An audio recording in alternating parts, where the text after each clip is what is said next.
A lot of you guys have one of these Porter Cable C2002 air compressors with a broken regulator in the front, and there's a lot of DIY and quick fixes on the internet, how to bypass that or fix it kind of a crappy ways. So here's the way to do it the right way with a repair kit that I bought off of Amazon for less than 25 bucks. Alright, there are the contents of the repair kit that you get off of Amazon. It comes with everything to rebuild the entire valve.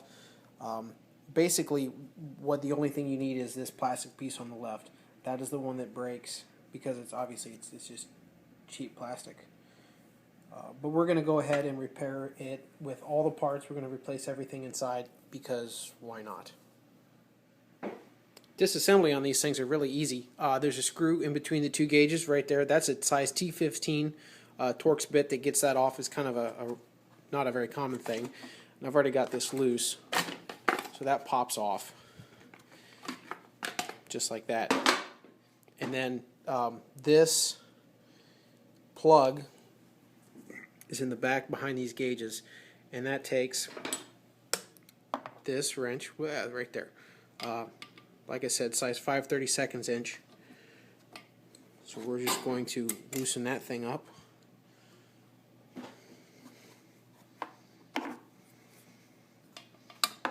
Hang on, I'll bring you back in a second. Okay, so on mine that only really needed to be loosened up a little bit, and you can kind of get it off with your fingers from there.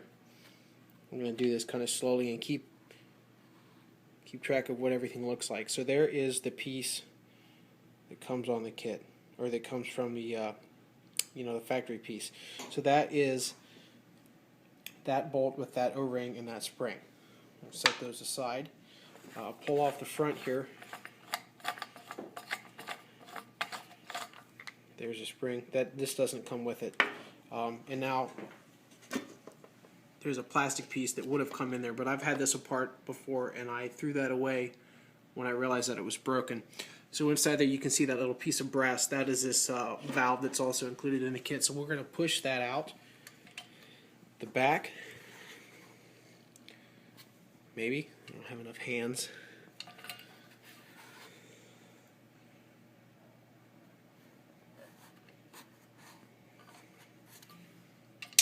There it is.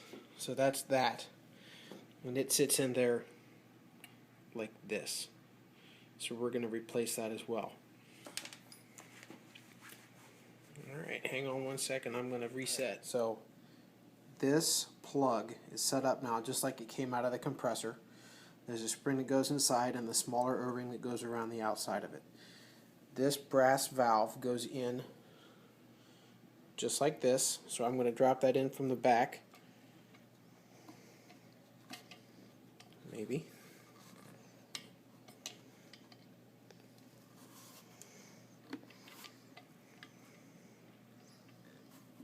There. I got that. And then this will go on next.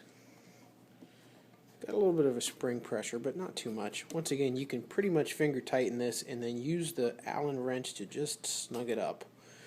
We're not going to go real tight because it didn't come from the factory real tight, and I don't know if it's like that for a reason or if it just worked itself loose, but I'm sure that if we get leaks, they'll present themselves and I can tighten it up at a later time. Well, there's that. Well, here's the hated piece that's always breaking. As you can see, it's just cheap plastic.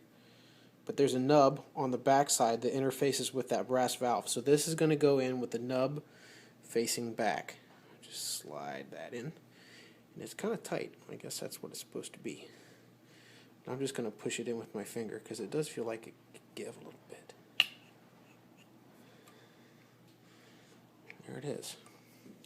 This big O-ring, which is the last piece, I'm assuming goes on the inside of this knob. I never had one of those either, so I don't know. But it looks like that's where it belongs. So we keep that big brass spring in there, and we're going to just screw this back on. I'm not going to go real tight on that yet either. Right there, it feels like it's starting to make connection.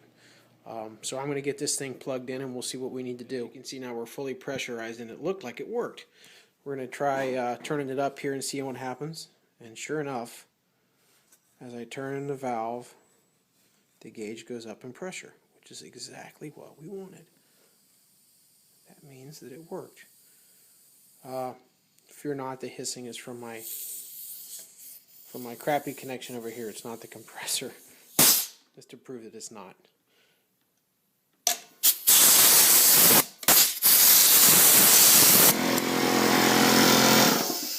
Kill that thing for a minute. So there it is. We fixed it. A little plastic part inside there, which could probably actually be manufactured for 5 cents and sold to you for $1. Made out of brass so that it never breaks, has now been repaired, along with all the other crap in there that probably didn't need to be done. So there it is.